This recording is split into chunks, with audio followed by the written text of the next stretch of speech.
Everyone at the airport lounge was laughing except her. A black woman, calm yet powerful, sat in a chair as two airline officers gripped her arms. Behind her, a flight attendant held scissors, smirking as cameras flashed. They said it was just a joke, a prank for social media. But to her, it was humiliation dressed as humor. No one knew who she really was. No one realized that this woman was the CEO of a billion-dollar company. And within hours, the same airline that mocked her would fall to its knees. Wait a second. Tell us where you're watching from in the comments. And don't forget to subscribe for more powerful stories like this. Her name was Alicia Warren, a name that symbolized resilience and brilliance. From growing up in a poor black neighborhood to becoming the youngest CEO of a global tech firm, she had defied every barrier society placed before her. She was flying home after delivering a speech at a diversity summit, a speech about equality, respect, and representation. When her flight landed, she stopped by the airline's VIP lounge to freshen up before her next meeting. The staff recognized her but didn't seem impressed. Whispering among themselves, they exchanged amused looks. She didn't pay attention. She'd learned to ignore those stares years ago.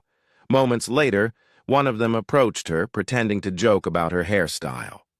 What started as teasing quickly spiraled into something darker, something cruel, something the world would soon see with its own eyes.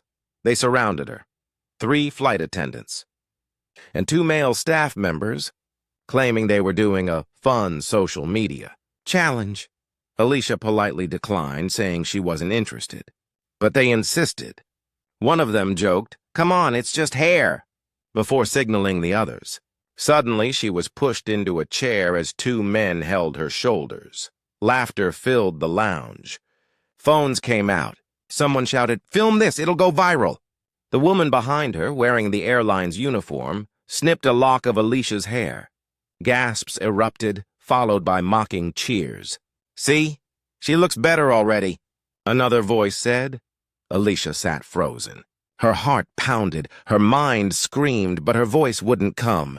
Decades of silent endurance came rushing back. The interviews where she was ignored, the deals where her ideas were stolen, the rooms where she was the only black face. Security walked by, saw what was happening, and laughed. No one stopped it.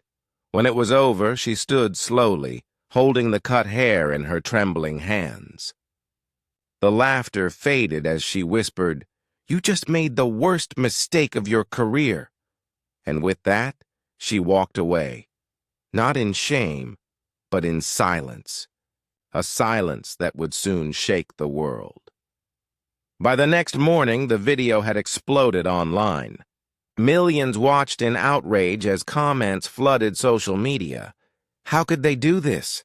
She's the CEO of a major company. Fire them all. The airline scrambled to issue a weak apology, calling it a harmless misunderstanding. But the internet wasn't buying it. Journalists dug deeper and discovered the airline's history of discrimination complaints, many of which were buried and ignored.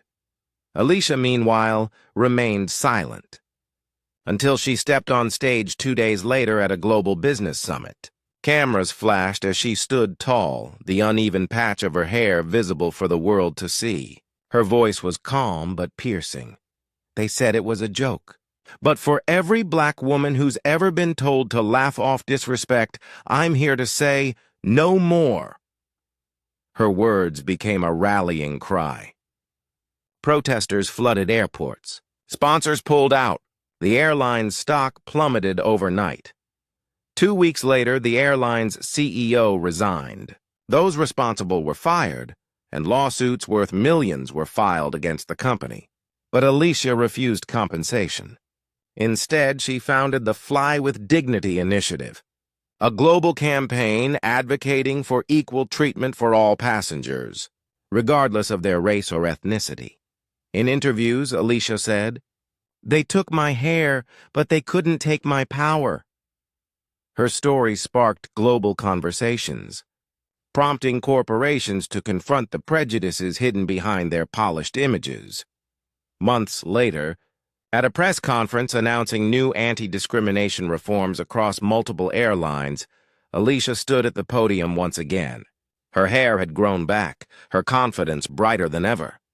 Cameras clicked as she smiled, not out of revenge but victory. "They thought they could humiliate me," she said. "Instead, they exposed themselves.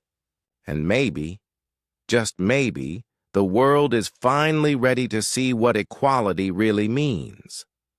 The room erupted in applause, but her final words lingered long after the lights dimmed. "When they laugh at your pain, don't lower your head. Rise, because one day their laughter will become your legacy. Which country and city are you watching from? Take care."